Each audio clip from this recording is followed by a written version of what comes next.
امام نے کہا بدترین انسان وہ ہے کہ جس کے دو چہرے اور دو زبانیں ہیں۔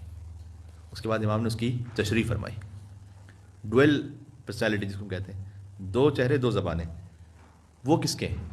کہ وہ شخص کے اس سے اپنے آپ کو بچانا، جب وہ اپنے مومن بھائی کے سامنے ہوتا ہے تو اس کی تعریف کرتا ہے، جیسے ہی پیٹھ پیچھے ہوتا ہے تو مردہ بھائی کا گوشت کھانے لگتا ہے، یعنی امام نے کہا غیبت کرنے لگتا ہے۔ یہ مردہ بھائی کا گوشت کھانا امام کی تعبیر ہے کہ دو چہرے اس کے ہیں کہ جب سامنے ہو تو تعریف کرے، جیسے ہی پیٹھ پیچھے جائے تو اپنے بھائی کا گوشت کھانے لگے، یعنی غیبت کرے۔ پھر ایک اور علامت امام نے بتائی، اچھا یہ دوسروں میں چیک کریں ہوئے، سب سے پہلے اپنے آپ میں چیک کریں، میرے ساتھ فلاں ایسا، اس سے پہلے یہ کہ میں کسی کے ساتھ تو نہیں ہوں ایسا۔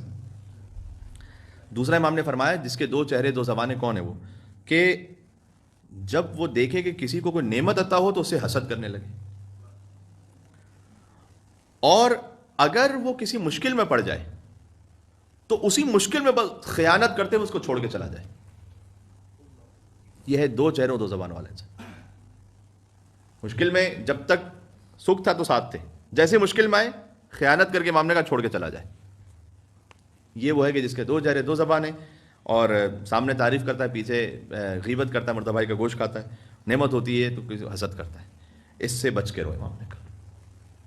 یا ابا محمد یا حسن ابن علی ایہا الزکی العسکری یا ابن رسول اللہ یا حجت اللہ علی خلقہ یا سیدنا و مولانا انا توجہنا واستشفعنا وتوسلنا بک الی اللہ وقدمناک بین یدی حاجاتنا یا وجیہا عند اللہ